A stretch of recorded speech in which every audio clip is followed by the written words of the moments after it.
Brought to you by NBC bearing, भारताची पहिली bearing उत्पादक। नाराजी नाट्यानंतर डहाणूमधल्या प्रचार सभेतून एकनाथ शिंदेंची भाजपवर थेट टीका। अहंकाराच्या विरोधात आपण एकत्र आलोय, शिंदेंचं वक्तव्य। डहाणूमध्ये भाजप विरोधामध्ये शिंदेंच्या उमेदवाराला दोन्ही राष्ट्रवादींचा पाठिंबा। मत द्यायचं काम तुमच्या हातात तर निधी द्यायचं काम माझ्या हातात। माझ्या बाजूच्या उमेदवारांना निवडून दिलं नाही तर मी निधीमध्ये काट मारणार, अजित पवारांची मतदारांना धमकी।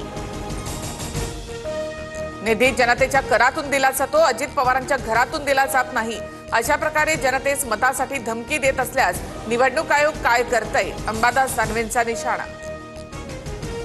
मराठी हिंदी वादामध्ये कल्याणच्या अर्णवची आत्महत्या, भाजपचं शिवाजी पार्कात आंदोलन। ठाकरेंची सेना आणि मनसेनं भाषावाद पसरवल्याचा भाजपचा आरोप। भाजपचे नेते आता भाषेत प्रांतवाद पेटवायला लागलेत। संघ आणि भाजप भाषेचं विष पेरतायत, उद्धव ठाकरे यांचा हल्लाबोल।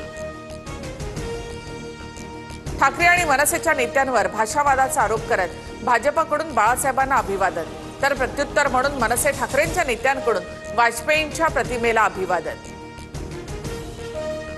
मुंबईमध्ये ठाकरेंसोबत युती करण्यास शरद पवारांची राष्ट्रवादी आग्रही। ठाकरेंसोबत गेल्यास महाविकास आघाडीला फायदा, मतविभाजन टाळण्यासाठी ठाकरेंसोबत जाण्यावर चर्चा करूयात। शरद पवारांच्या राष्ट्रवादीच्या बैठकीमध्ये एकमुखी निर्णय। शिवसेना आणि मनसे आधीच एकत्र आलेत, त्यासाठी कुणाचे आदेश किंवा परवानगीची गरज नाही।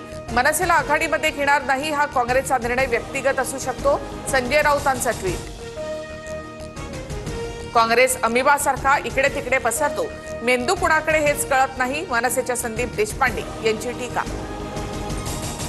मनसेसोबत युती करण्यास काँग्रेस सकारात्मक, मनसेसोबत विचारधारा जुळत नाही पण भाजप विरोधात एकत्र यायची गरज, विजय वडेट्टीवार यांचं भाष्य। तर भाजपला पराभूत करण्यासाठी एकत्र या ही पवारांची भूमिका, तर मनसेकडून युतीबाबत प्रस्ताव नाही, चर्चाही नाही।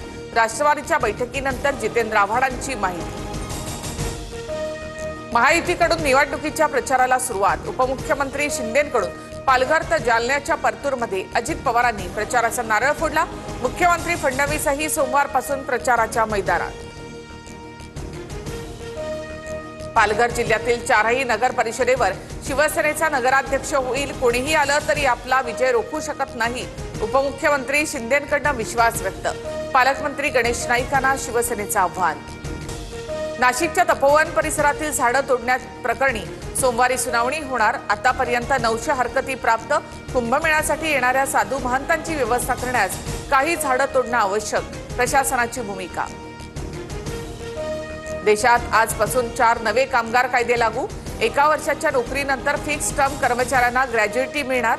धोकादायक क्षेत्रातील कामगारांसाठी 100% आरोग्य सुरक्षा, तर महिलांना समान वेतन आणि आदर देण्याची। Brought to you by NBC bearing, भारताची पहिली बेअरिंग उत्पादक।